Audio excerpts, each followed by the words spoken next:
اب نئے مضمون کا آغاز ہوتا ہے جس کا عنوان ہے رجوع بحکایت زاہد بغلام امیر، یعنی امیر کے غلام کے ساتھ زاہد کی حکایت کی طرف واپسی۔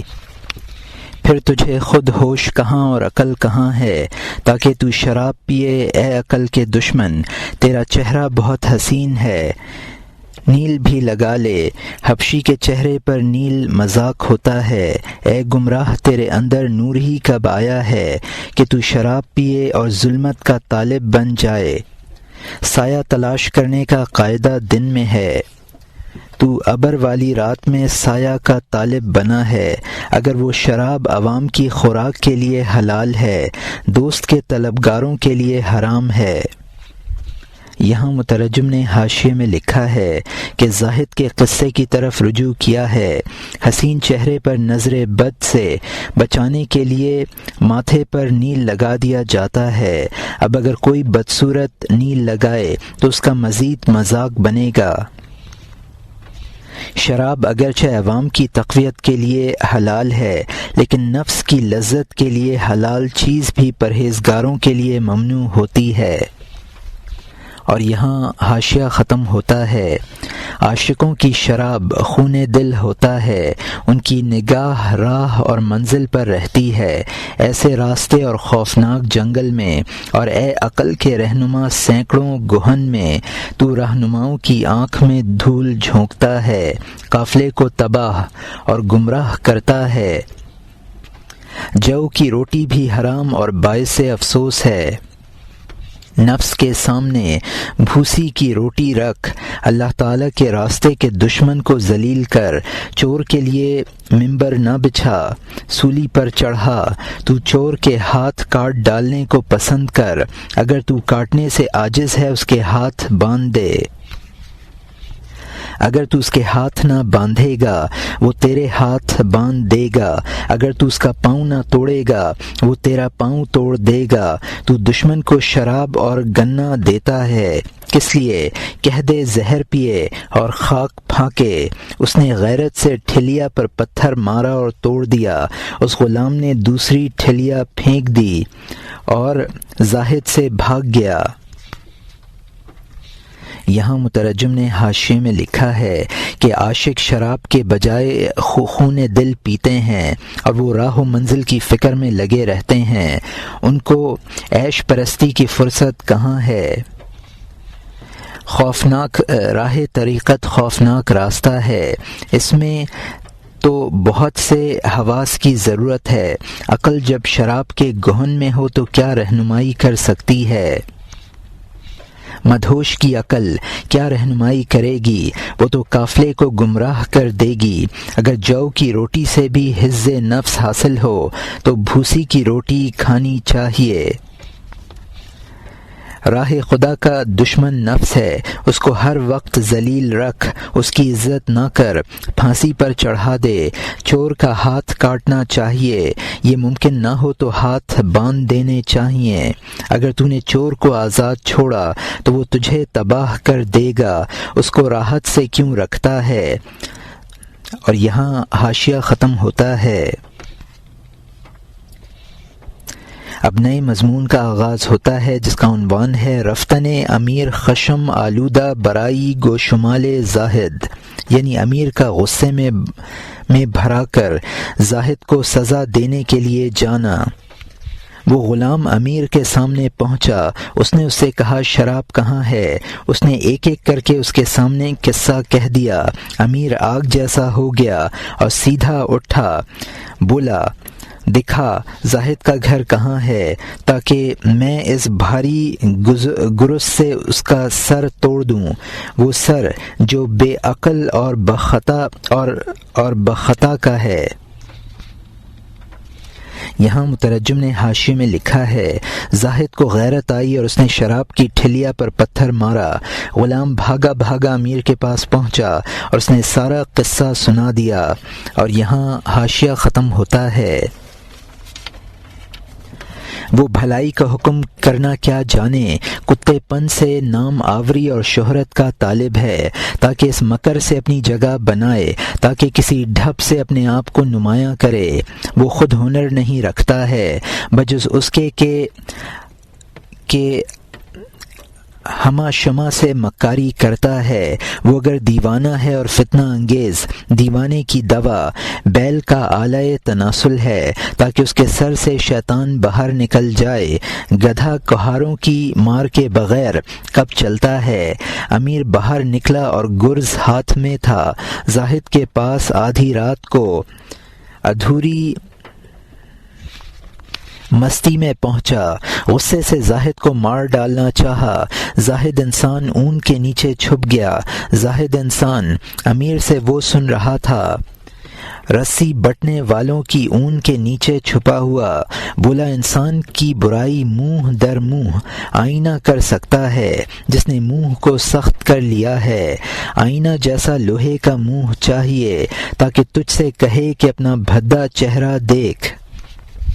یہاں مترجم نے حاشیے میں لکھا ہے، امیر نے غصے سے کہا وہ زاہد خود کتا ہے، اس کو امر بالمعروف سے کیا واسطہ، وہ محض شہرت کا طالب ہے، اس کا ہنر صرف لوگوں سے مکر کرنا ہے، فتنہ برپا کرنے والا ہے۔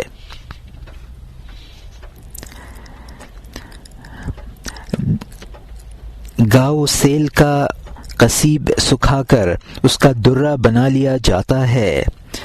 گدھا لاتوں کے بغیر کب چلتا ہے؟ امیر غصے میں پاگل ہو رہا تھا۔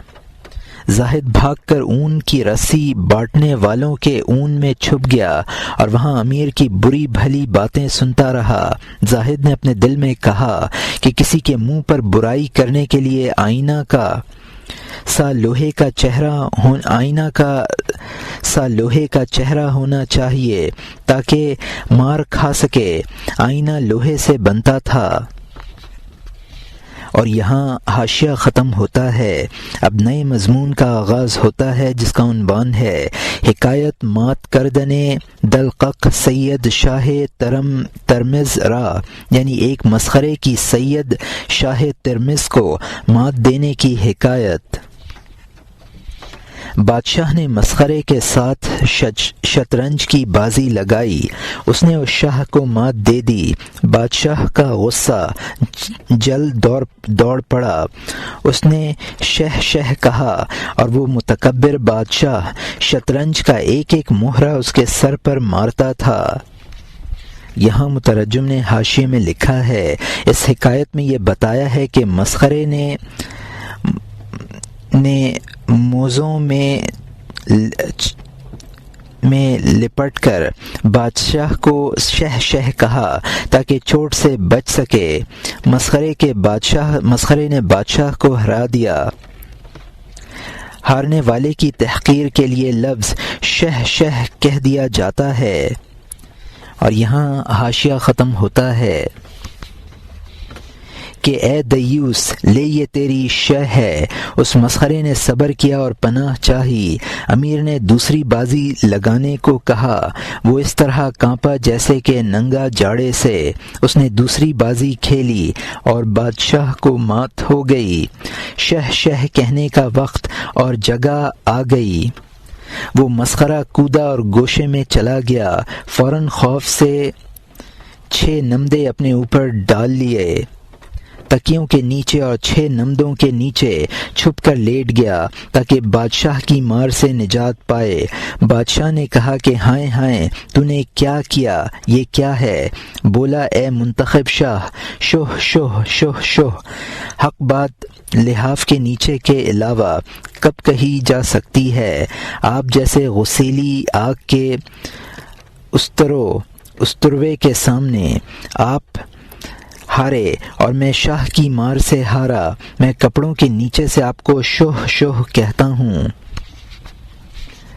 یہاں مترجم نے حاشیے میں لکھا ہے کہ بادشاہ مسخرے کے سر پر شطرنج کے مہرے مارتا تھا اور کہتا تھا کہ لے یہ تیری شو ہے۔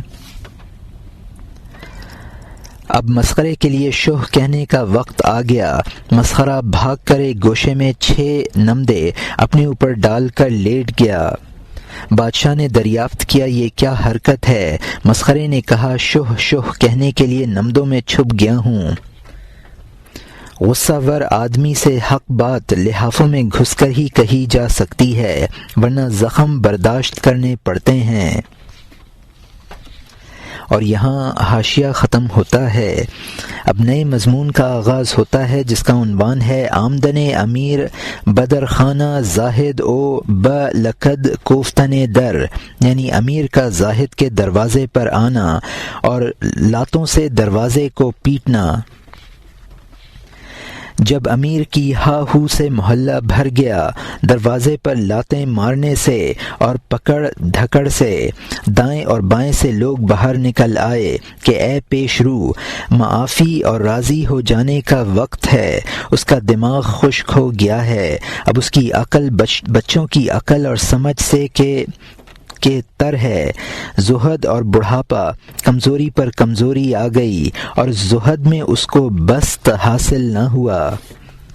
یہاں مترجم نے حاشیے میں لکھا ہے امیر کے شور و غوغا اور زاہد کے کواڑوں پر لاتیں مارنے سے محلے کے آدمی جمع ہو گئے۔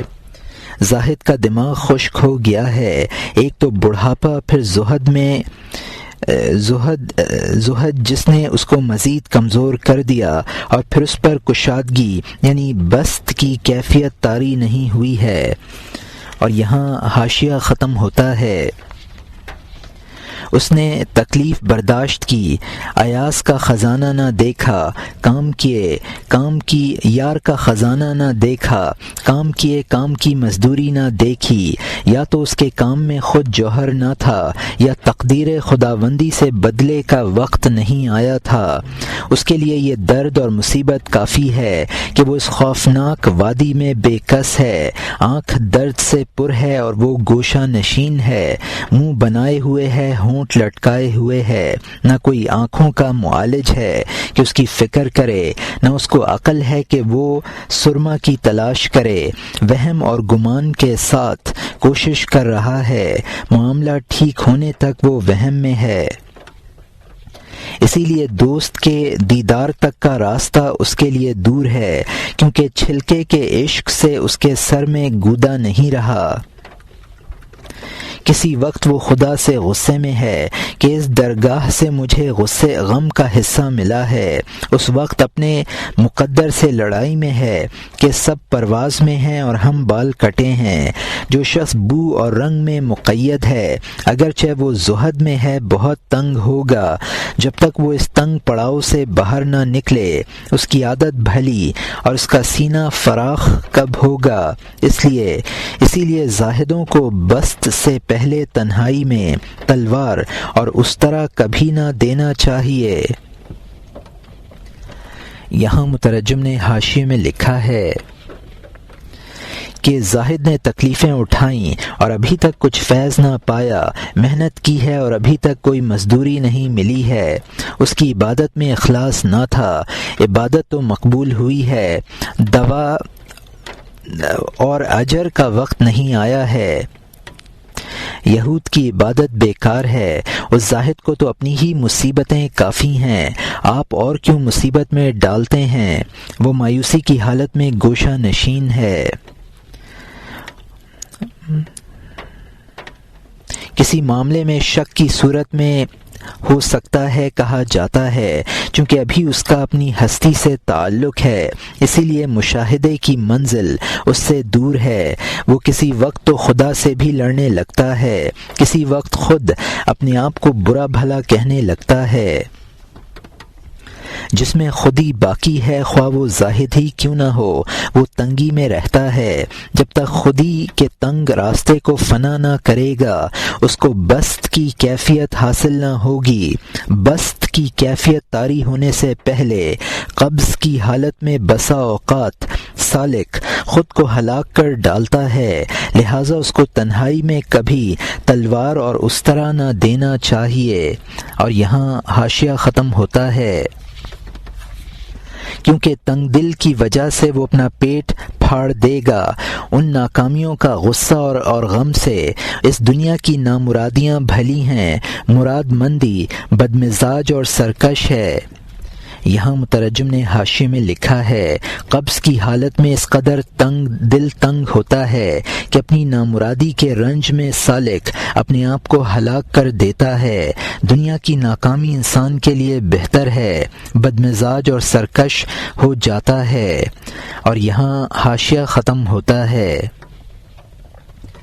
اب نئے مضمون کا آغاز ہوتا ہے جس کا عنوان ہے انداختن مصطفیٰ علیہ الصلاۃ والسلام خود را از کوہ ہرا از وحشت و دیر نمودن دیدار و نمودن جبرائیل علیہ السلام خود را بوے کہ میند راز کے ترا دولتہا و سعادتہا درپیش ست، یعنی حضور علیہ الصلاۃ والسلام کا دیدار میں تاخیر ہونے کی وجہ سے اپنے آپ کو ہرا پہاڑ پر سے گرا دینے کا ارادہ کرنا اور جبرائیل علیہ السلام کا اپنے آپ کو ان پر ظاہر کرنا کہ نہ گرائیے کیونکہ آپ کو دولتیں اور سعادتیں درپیش ہیں۔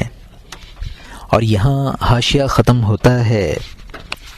حضرت مصطفیٰ صلی اللہ علیہ وسلم پر جب فراق غلبہ پاتا اپنے آپ کو پہاڑ سے گرانے کا ارادہ کرتے، حتیٰ کہ ان کو جبرائیل علیہ السلام کہتے خبردار یہ نہ کیجیے کیونکہ امر کن کی وجہ سے آپ کے لیے بہت دولتیں ہیں۔ حضرت مصطفیٰ علیہ السلام گرانے سے رک جاتے، پھر فراق حملہ کرتا، پھر خود کو وہ پہاڑ سے اوندھا غم اور رنج کی وجہ سے گرانے کا ارادہ کرتے، پھر وہ جبرائیل علیہ السلام خود رونما ہوتے کہ اے بے مثال شاہ یہ نہ کیجیے، بیہودہ پردہ کھلنے تک یہی ہوتا رہتا، یہاں تک کہ انہوں نے حبیب میں سے جیب میں سے وہ موتی پا لیا، جبکہ ہر مصیبت کی وجہ سے اپنے آپ کو مار ڈالتے ہیں۔ یہ مصیبتوں کی جڑ ہے، اس کو کیسے برداشت کریں؟ قربان ہونے پر لوگوں کو حیرت ہے، حالانکہ ہم میں سے ہر ایک خصلت پر قربان ہے۔ یہاں مترجم نے حاشیے میں لکھا ہے کہ حضور صلی اللہ علیہ وسلم سے جب وحی کا انقطاع ہوا تو قبض کی ایک کیفیت ہوئی۔ حضور صلی اللہ علیہ وسلم نے کئی بار اپنے آپ کو پہاڑ پر سے گرا دینے کا ارادہ کیا۔ حضرت جبرائیل علیہ السلام آ کر تسلی دیتے تھے، تب آپ کو سکون ہوتا تھا۔ قبض کی کیفیت جو مزید مشاہدہ نہ ہونے سے پیدا ہوتی تھی، ورنہ ذات اقدس کو ایک گونا مشاہدہ ہر وقت حاصل تھا۔ امر کن کا مطلب ہے یعنی اللہ کے حکم سے۔ حضور صلی اللہ علیہ وسلم پر جب تک مزید مشاہدے کا پردہ نہ ہٹ جاتا اور گوہر مقصود جیب میں سے نہ پا لیتے، یہی کیفیت رہتی۔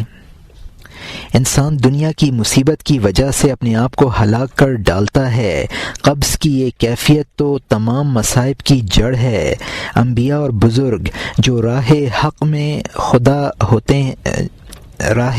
میں فدا ہوتے ہیں، ان پر لوگوں کو تعجب آتا ہے، حالانکہ ہر انسان اس سیرت پر جان دے دیتا ہے جو اس کی ہے۔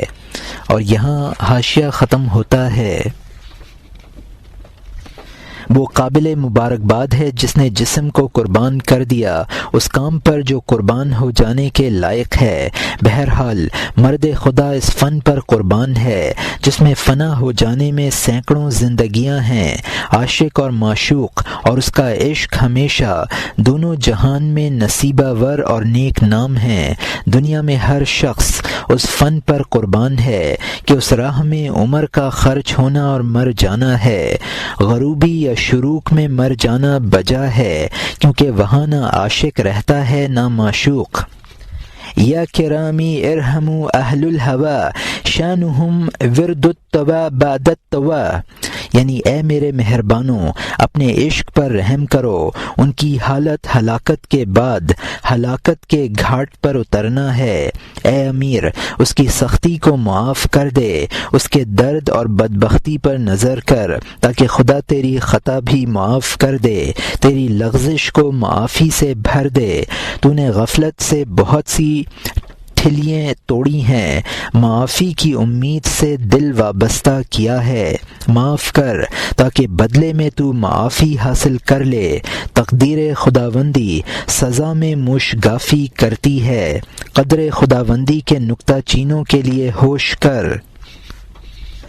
تو ہمارے قصے کو اچھی طرح سن لے، پھر دوسرے امیروں کا قصہ سن لے، تاکہ تجھے اس قصے سے سینکڑوں خبریں حاصل ہوں۔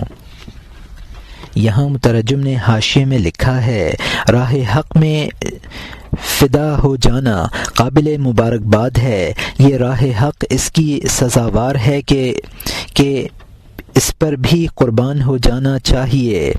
اس راستے پر قربان ہونے سے سینکڑوں زندگیاں حاصل ہوتی ہیں۔ دنیا میں ہر شخص کسی نہ کسی مشغلے پر ایسا فریفتہ ہوتا ہے جس میں عمر صرف کر دیتا ہے اور اپنے آپ کو فنا کر دیتا ہے۔ سب سے بہتر یہ ہے کہ انسان اپنے آپ کو غروبی یعنی ہجر حق میں فنا کر دے یا وصل میں فنا کر دے۔ وصل میں فنا کر دے گا تو نہ پھر عاشقی باقی ہے نہ معشوق، یعنی ذات باری معشوق کی حیثیت سے باقی نہ رہے گی، مجرد ذات حق باقی رہے گی۔ محبت کرنے والے عاشق پر محویت طاری رہتی ہے اور وہ ہر آن فنا ہوتا رہتا ہے۔ محلے والوں نے زاہد پر غضبناک امیر سے کہا، وہ خود بدبختی میں مبتلا ہے، تو اس کو اور کیا سزا دیتا ہے؟ حدیث شریف میں ہے، ارحموا من فی الارض یرحمکم من فی السماء، یعنی تم زمین والوں پر رحم کرو، آسمان والا تم پر رحم کرے گا، یعنی تو نے بھی غفلت سے بہت سے قصور کیے ہیں۔ فمن يعمل مثقال ذرة خيرا يرى ومن يعمل مثقال ذرة شرا يرى، یعنی جو ایک ذرہ خیر کرے گا اس کو دیکھے گا اور جو ایک ذرہ شر کرے گا اس کو دیکھے گا۔ دوسرے ظالم امیروں کے انجام کے قصے سن کر عبرت حاصل کر لے۔ اور یہاں حاشیہ ختم ہوتا ہے۔ اب نئے مضمون کا آغاز ہوتا ہے جس کا عنوان ہے جواب گفتن امیر مراں شفیعان زاہد را کہ گستاخی چرا کر دو، صبوی مارا چرا بشکست من دری باب شفات قبول نخواہم کرد کہ سوگند خوردہ ام کے سزامی او بدہم، یعنی امیر کا ان زاہد کے سفارشیوں کو جواب دینا کہ اس نے گستاخی کیوں کی اور ہماری ٹھلیا کیوں توڑی۔ میں اس سلسلے میں سفارش قبول نہ کروں گا کیونکہ میں نے قسم کھائی ہے کہ اس کو سزا دوں گا۔ امیر نے کہا، وہ کون ہوتا ہے کہ پتھر مارے ہماری ٹھلیا پر، ٹھلیا کو پھوڑ دے؟ جب میرے کوچے سے نر شیر گزرتا ہے سینکڑوں بچاؤ کے ساتھ ڈرتا ڈرتا گزرتا ہے، بلکہ خوف سے پنجے کو چھوڑ بھاگتا ہے۔ اژدہا میرے غصے کے سامنے چونٹی بن جاتا ہے۔ اس نے ہمارے غلام کا دل کیوں دکھایا؟ اس نے ہمیں مہمانوں کے سامنے شرمندہ کیا۔ وہ شراب جو اس کے خون سے بہتر تھی اس نے بہا دی، اب عورتوں کی طرح ہم سے بھاگ گیا، لیکن وہ میرے ہاتھ سے کہاں جائے گا، کہاں بچا سکے گا؟ اگرچہ پرندے کی طرح اوپر کو اڑ جائے، میں اپنے قہر کا تیر اس کے پروں پر ماروں گا، اس کے در تہ کے بال اور پر نوچوں گا۔ اگر وہ مچھلی کی طرح پانی میں گھس جائے میرے خوف سے تہو بالا ہو جائے گا، وہ میری تلوار سے جان نہ بچا سکے گا۔ خود سینکڑوں ہیلیں اور تدبیریں اور فن کر لے، اگر وہ میری کوششوں سے بچ کر سخت پتھر میں گھس جائے گا، اس کو پتھر کے اندر سے باہر نکال لوں گا۔ یہاں مترجم نے حاشیے میں لکھا ہے کہ سفارشیوں کے جواب میں امیر نے کہا، اس زاہد کی کیسی ہمت ہوئی کہ میری مٹکی پھوڑی؟ میری گلی سے نر شیر بھی گزرتا ہے تو ڈرتا ہوا گزرتا ہے، بلکہ خوف سے اپنے پنجے چھوڑ بھاگتا ہے۔ میرے سامنے اژدہا بھی چونٹی بن جاتا ہے۔ اس نے میرے غلام کو ستایا، مجھے مہمان کے سامنے شرمندہ کیا۔ بس قیمتی شراب بہا دی ہو، اس کے خون سے بھی زیادہ قیمت کی تھی، اور اب ڈر کر عورتوں کی طرح گھر میں گھس گیا، لیکن یہ میرے ہاتھ سے بچ نہ سکے گا۔ اگر یہ پرند بن کر اڑے گا تو میں تیر چلا کر ہلاک کر دوں گا، اگر مچھلی بن کر پانی میں گھسے گا میرا قہر وہاں بھی اس کو تہو بالا کر دے گا۔ وہ خواہ کوئی تدبیر کرے مجھ سے جان نہ بچا سکے گا، اگر وہ پتھر کے دل میں گھسے گا میں اس کو وہاں سے بھی نکال لاؤں گا۔ اور یہاں حاشیہ ختم ہوتا ہے۔ میں اس کے جسم پر ایسی ضرب لگاؤں گا جو دوسروں کے لیے باعث عبرت ہوگی۔ اس کا کام مکر اور فریب اور ہیلا ہے، لیکن اس کا مقصد شہرت ظاہر کرنا ہے۔ سب کے ساتھ مکر اور ہمارے ساتھ بھی، میں اس کا اور اس جیسے سینکڑوں کا بھی انصاف کروں گا۔ بھاری گرز اس کے سر پر اتنے ماروں گا کہ اس کے جسم سے روح اور جان باہر نکل پڑے۔ اس امیر کا خونخوار غصہ بے قابو ہو گیا تھا، اس کے منہ سے آگ نکل رہی تھی۔ یہاں مترجم نے حاشیے میں لکھا ہے کہ اس کا پٹنا دیکھ کر دوسرے عبرت حاصل کریں گے، اور میں اس کو ایسی گستاخی کی جرأت نہ ہوگی۔ اس زاہد کا کام مکاری اور ہیلا بازی ہے، اور یہ طریقہ اس نے اپنی شہرت کا تلاش کیا ہے۔ سب سے تو مکر کرتا تھا، مجھ سے بھی اس نے مکاری برتی، اب اس کو اور اس جیسے سینکڑوں کو سزا دوں گا۔ اس امیر کو اس قدر غصہ آ رہا تھا کہ اس کے منہ سے آگ کے شعلے نکل رہے تھے۔ اور یہاں حاشیہ ختم ہوتا ہے۔ اب نئے مضمون کا آغاز ہوتا ہے جس کا عنوان ہے دوم بار دست و پائے امیر را بوسا دادن او لابا کردن شفیعان او ہمسایگان زاہد، یعنی اس زاہد کے پڑوسیوں اور سفارشیوں کا امیر کے ہاتھ پاؤں کو دوبارہ بوسا دینا اور خوشامد کرنا۔ ان سفارشیوں نے اس کے شور و غوغا اور دعوے کی وجہ سے اس کے ہاتھ پاؤں بہت چومے کہ اے امیر، بدلہ لینا آپ کے مناسب نہیں ہے۔ اگر شراب جاتی رہی تو آپ بغیر شراب کے اچھے ہیں۔ شراب آپ کے سرور سے سرمایہ حاصل کرتی ہے۔ پانی کا لطف آپ کے لطف پر حسرت کرتا ہے۔ اے رحم کرنے والے، بادشاہی کر، اس کو بخش دے۔ اے داتا کے بیٹے، داتا کے پوتے، ہر شراب اس قد اور رخسار کی غلام ہے۔ تمام مستوں کو آپ پر حسد ہے۔ تو کسی گلابی شراب کا محتاج نہیں ہے۔ تو گلال کو چھوڑ، تو خود گلال ہے۔ یہاں مترجم نے حاشیے میں لکھا ہے کہ سفارشیوں نے دوبارہ اس امیر کے ہاتھ پاؤں خوب چومے۔ امیر سے کہا اگر آپ کی شراب ضائع ہو گئی ہے تو کیا مذائقہ ہے، آپ بغیر شراب کے بھی خوب بھلے ہیں۔ شراب تو آپ کے سرور سے فیض یاب ہے، اور پانی کی پاکیزگی آپ کی پاکیزگی کے سامنے ہیچ ہے۔ آپ کا قد اور رخسار بغیر شراب کے حسین اور خوبصورت ہے، اور آپ میں بغیر شراب کے وہ مستی ہے کہ مست اس پر حسد کرتے ہیں۔ آپ کا رنگ خود گلگون ہے، آپ کو گلگون شراب کی اور گلال کی کیا ضرورت ہے۔ یہاں مترجم کا حاشیہ ختم ہوتا ہے۔ تیرا زہرہ جیسا رخ دن چڑھے کا سورج ہے، گلال تیرے رنگ کے بھکاری ہیں۔ چھپی ہوئی شراب جو مٹکے میں جوش مار رہی ہے، تیرے چہرے کے شوق میں اس قدر جوش مار رہی ہے۔ اے مجسم دریا، تو شبنم کا کیا کرے گا؟ اے مجسم ہستی، تو عدم کا جویاں کیوں ہے؟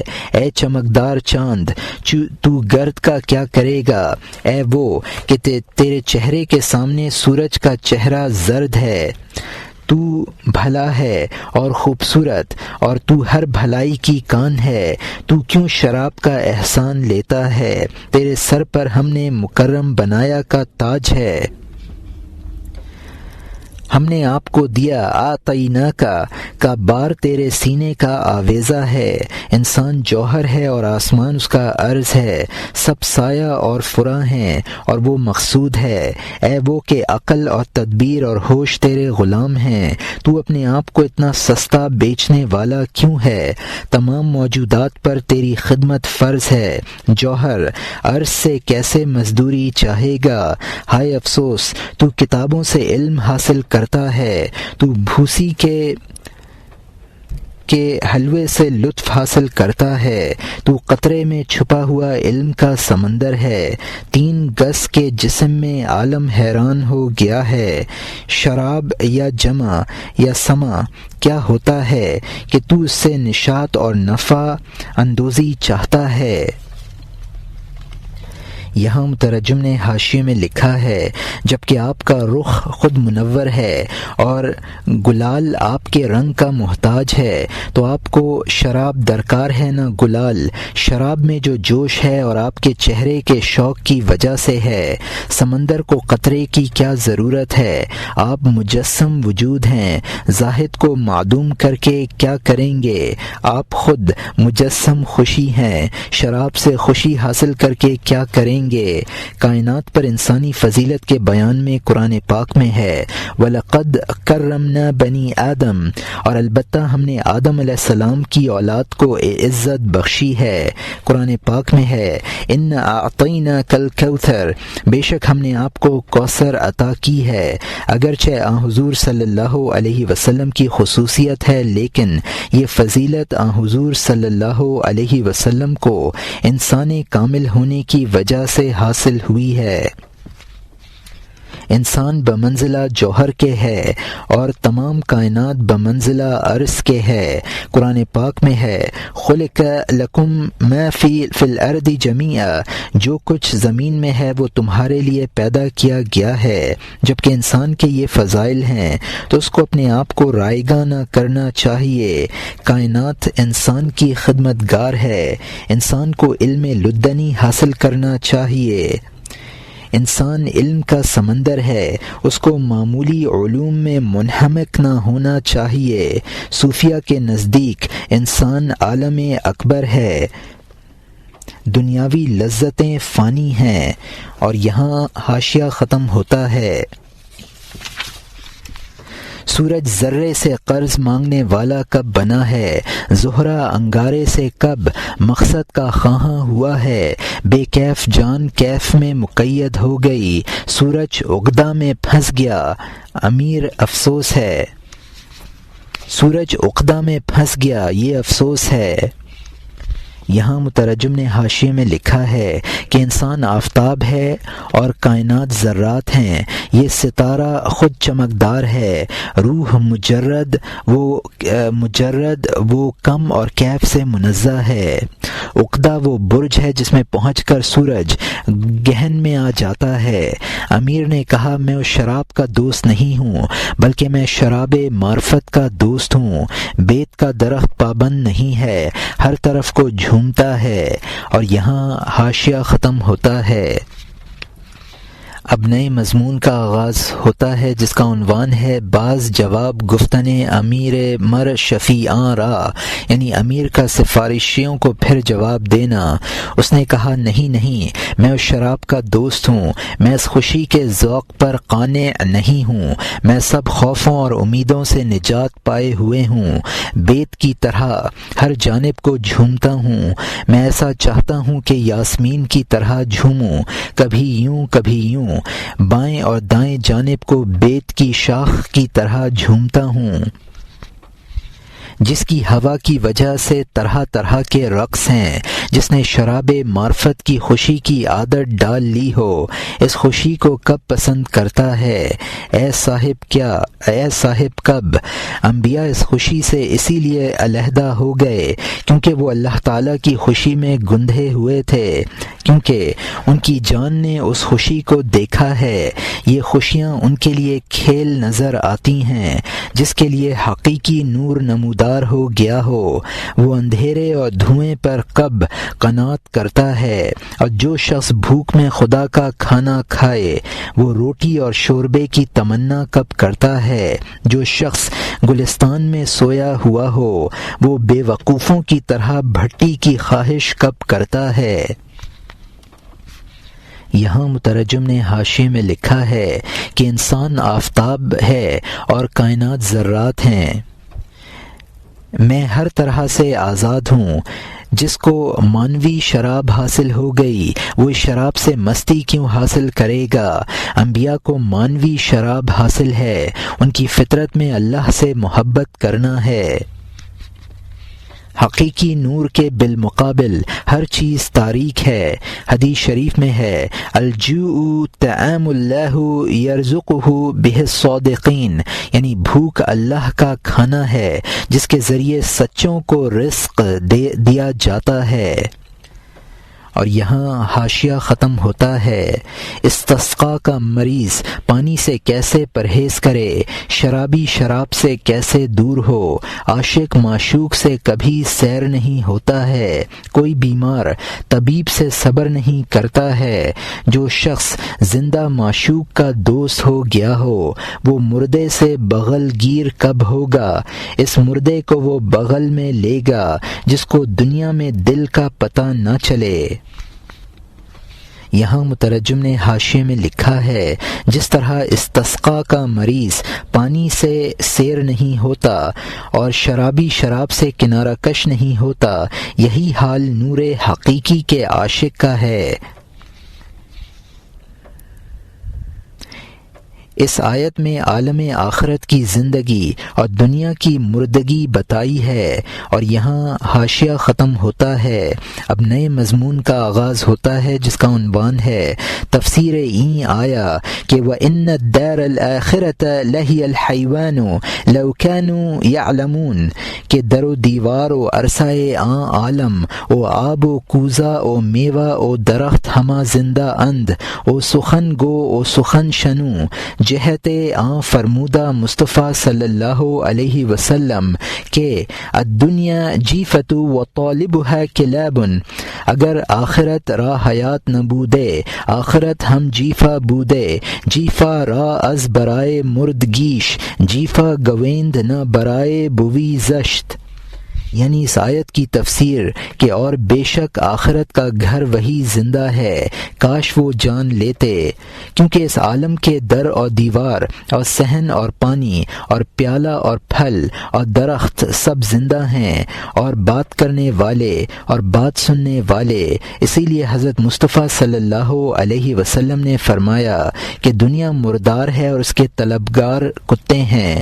اگر آخرت کے لیے زندگی نہ ہوتی آخرت بھی مردار ہوتی۔ مردار کو اس کے مردہ ہونے کی وجہ سے مردار کہتے ہیں، نہ کہ بدبو کی وجہ سے۔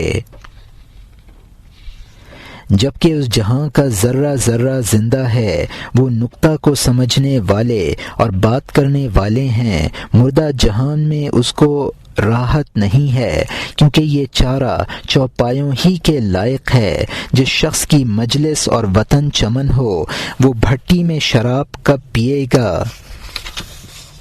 پاک روح کا مقام علیین ہے، ہر ناپاک روح کا مقام سجین ہے، بلبل کا مقام بوٹا اور نسرین ہے، کیڑا ہوتا ہے جس کا وطن گوبر ہوتا ہے، خدا کے مست کے لیے شراب طہور کا جام ہے، ان اندھے پرندوں کے لیے کھاری پانی ہے، جس کے لیے عمر رضی اللہ عنہ کا انصاف نمودار نہ ہوا اس کے لیے خونی حجاج منصف ہے۔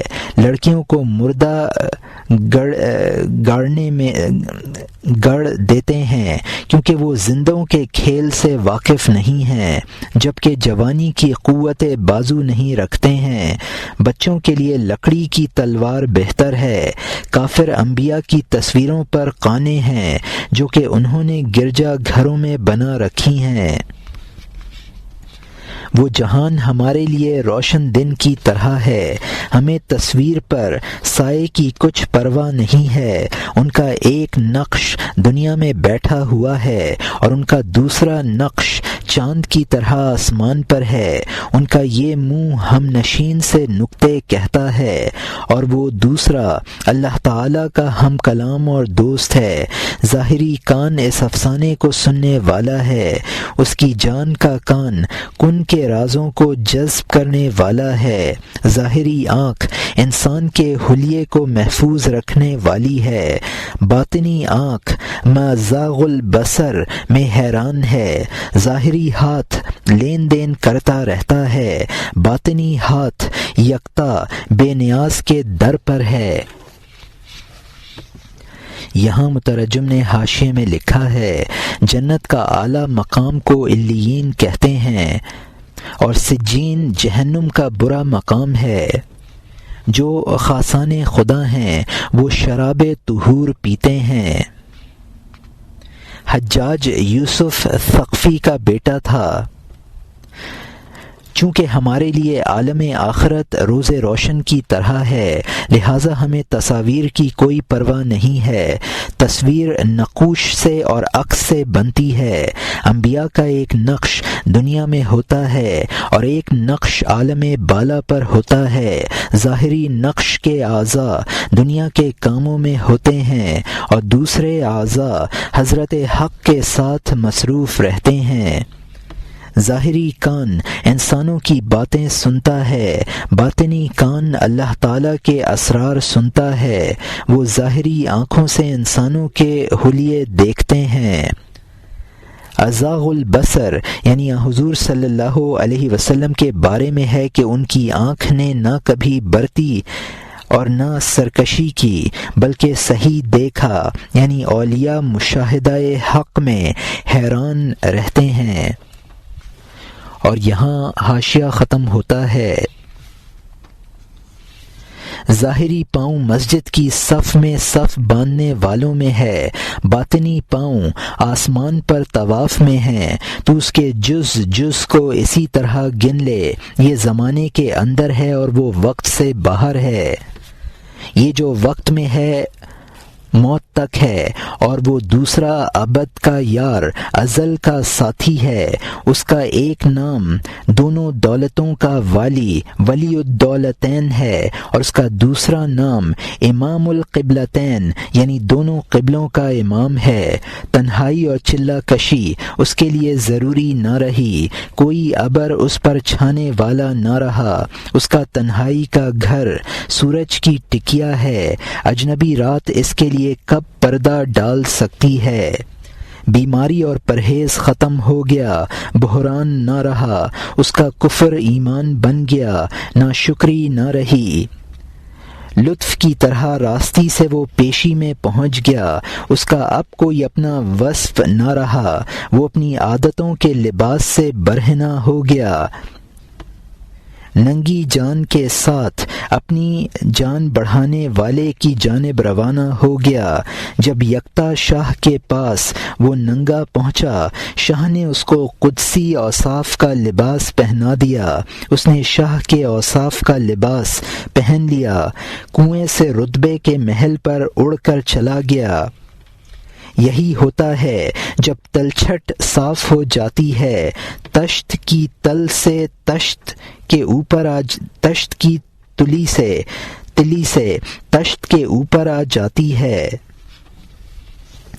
یہاں مترجم نے حاشیے میں لکھا ہے کہ جسم ظاہری زمان و مکان کا پابند ہے، جسم علوی وقت اور مکان سے پاک ہے۔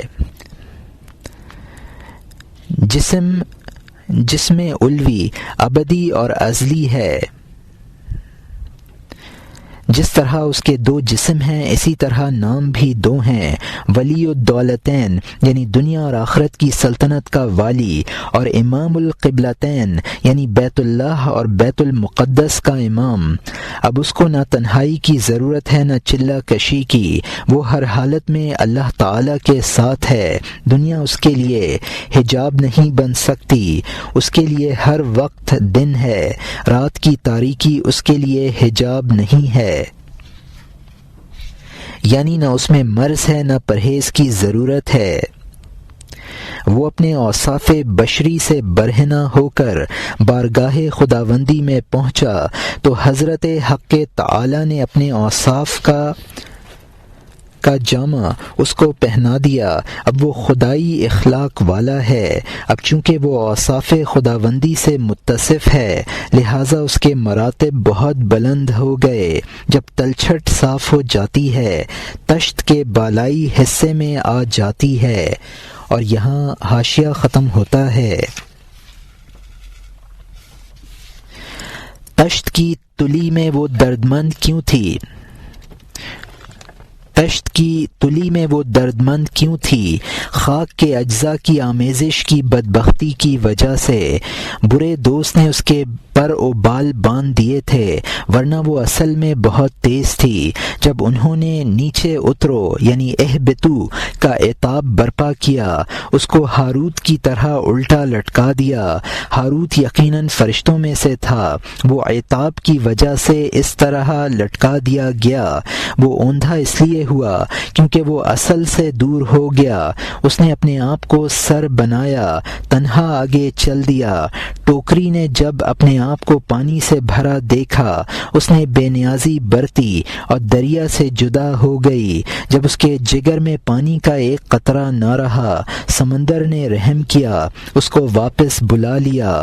بغیر سبب بغیر تکلیف کے رحمت دریا سے مبارک وقت میں آتی ہے۔ خدا کے لیے دریا کی جانب واپس ہو، اگرچہ دریا والے زرد ہوں، حتیٰ کہ بخشش کی مہربانی آ پہنچے۔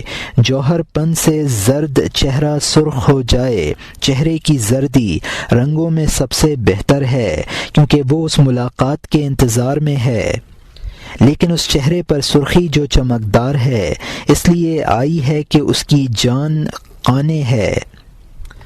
یہاں مترجم نے حاشیے میں لکھا ہے کہ تشت کی تلی میں اس وقت تک ہے جب تک کہ اس میں خاک کی آمیزش ہے۔ روح جب جسمانی عوارض سے پاک ہو جاتی ہے عالم بالا میں پہنچ جاتی ہے۔ جسمانی علائق نے اس روح کو روک رکھا تھا اور نہ وہ پرواز میں چالاک ہے ورنہ وہ پرواز میں چالاک ہے۔ حضرت آدم علیہ السلام کو نیچے اترنے کا حکم گندم کھا لینے کی وجہ سے ملا، اسی لیے روح کو جسم کے کنویں میں آویزاں کر دیا گیا۔ ہاروت ملائکہ میں سے تھا، اللہ تعالیٰ کی ناراضی کی وجہ سے وہ کنویں میں لٹکا دیا گیا۔ وہ اس لیے سرنگوں ہوا کہ اس نے سرکشی کی اور اصل سے دور ہوا۔ ٹوکری جو دریا میں ہے اپنے پانی پر گھمنڈ کر کے دریا سے دور ہوئی تو پانی سے خالی ہو گئی۔ اس پر سمندر نے رحم کیا اور اس کو دوبارہ بلا لیا۔ روح کو جب ذلت افتقار بدرجہ عتم محسوس ہوئی اور شائبہ کبر ختم ہوا تو بغیر سبب اور بغیر محنت کے دریائے وحدت کی رحمت آ پہنچی اور اس کو واپس بلا لیا۔ انسان کو قرب الہی کی جستجو کرنی چاہیے۔